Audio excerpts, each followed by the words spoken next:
2024 की लोकसभा चुनाव को लेकर जमकर सियासत अपने चरम पर है।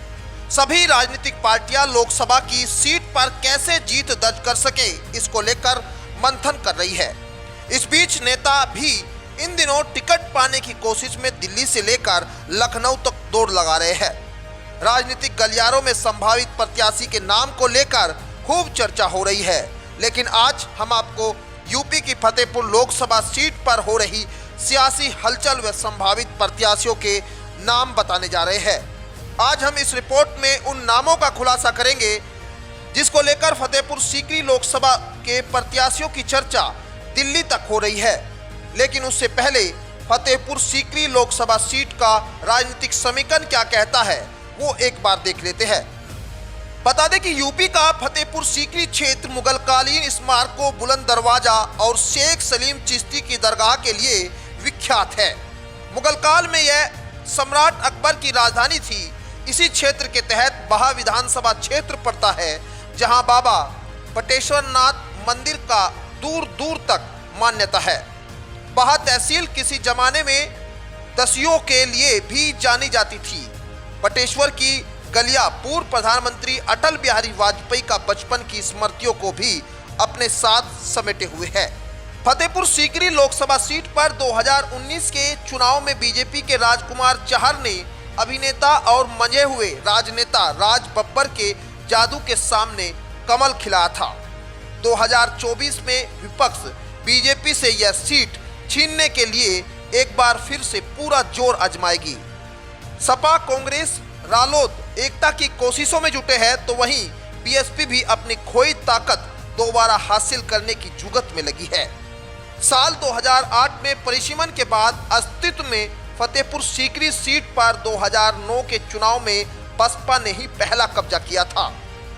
उस चुनाव में बसपा के कद्दावर नेता रामवीर उपाध्याय की पत्नी सीमा उपाध्याय ने बतौर बसपा उम्मीदवार 30% से ज्यादा वोट हासिल किए थे। उस चुनाव में कांग्रेस उम्मीदवार राज बब्बर को 28% के करीब वोट मिले थे। वहीं भाजपा के अरिदमन सिंह करीब 22% वोट यहां पाए थे और तीसरे नंबर पर पहुंचे थे। साल 2014 में यहां बीजेपी उम्मीदवार चौधरी बाबूलाल ने बसपा उम्मीदवार सीमा उपाध्याय को हराकर इस सीट पर पहली बार कमल खिलाया था।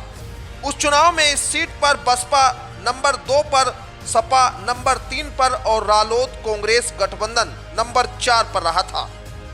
2014 में इस सीट पर कुल 15,80,582 मतदाताओं ने अपने मताधिकार का प्रयोग किया।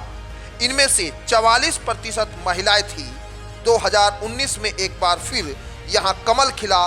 बतौर भाजपा उम्मीदवार राजकुमार चाहर ने 6,67,147 वोट पाकर जीत हासिल की, जबकि बसपा के श्री भगवान उर्फ गुड्डू शर्मा 1,68,043 मत पाकर दूसरे स्थान पर रहे।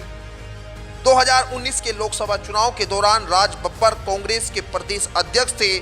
वे 1,72,082 मत पाकर तीसरे स्थान पर रहे थे। फतेहपुर लोकसभा सीट में 5 विधानसभा सीटें शामिल है, जिसमें फतेहपुर सीकरी लोकसभा क्षेत्र में फतेहपुर सीकरी, आगरा ग्रामीण, बहा, फतेहाबाद और खैरागढ़ क्षेत्र शामिल है। जातीय समीकरण की बात करें तो इस सीट पर एक अनुमान के अनुसार करीब 3,20,000 क्षत्रिय वोट है। वहीं 2,50,000 ब्राह्मण, 1,90,000 जाट, 1,85,000 लोधी निषाद, 1,40,000 जाटव, 1,25,000 कुशवाहा, करीब 75,000 मुस्लिम और 70,000 वैश्य है। वहीं बात अब इस सीट पर होने वाले संभावित प्रत्याशियों की एक बार करते हैं। बता दें कि फतेहपुर लोकसभा सीट पर भाजपा रालोद के बीच इस बार मुख्य मुकाबला देखने को मिल सकता है। इस सीट पर भाजपा की ओर से राजकुमार चाहर मौजूदा सांसद के फिर से चुनाव लड़ने की आशंका जताई जा रही है। वहीं रामेश्वर व नवीन जैन और सीमा उपाध्याय के नाम को लेकर भी उम्मीदवार बनाए जाने की उम्मीद यहां की जा रही है। हालांकि माना जा रहा है कि फरवरी के पहले दूसरे सप्ताह तक फाइनल नाम को लेकर बीजेपी मुहर लगा सकती है। वहीं विपक्षी गठबंधन में सीट शेयरिंग को लेकर रालोद के फतेहपुर सीट से चुनाव लड़ने की संभावना भी जताई जा रही है, जिसको लेकर रालोद की ओर से कई नाम संभावित प्रत्याशियों के तौर पर चल रहे हैं।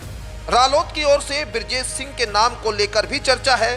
वहीं उमेश सेठिया व कप्तान चाहर के नाम को लेकर भी प्रत्याशी बनाए जाने की चर्चा है। फतेहपुर लोकसभा सीट पर कांग्रेस के पूर्व अध्यक्ष रहे राज बब्बर भी रालोद के सिंबल पर यहां से प्रत्याशी बनाए जा सकते हैं, ऐसी चर्चा भी लगातार हो रही है। बता दें कि बसपा की ओर से इस सीट पर अभी तक कोई भी संभावित प्रत्याशी के नाम को लेकर कोई भी खास चर्चा नहीं। हालांकि अभी ये सभी संभावित प्रत्याशियों के नाम की लिस्ट है। ऐसे में देखना दिलचस्प होगा कि कौन प्रत्याशी ज्यादा दमदारी के साथ अपनी उम्मीदवारी रख पाता है और आखिर में किसके बीच ये चुनावी टक्कर होने जा रही है। Bureau report, news 80।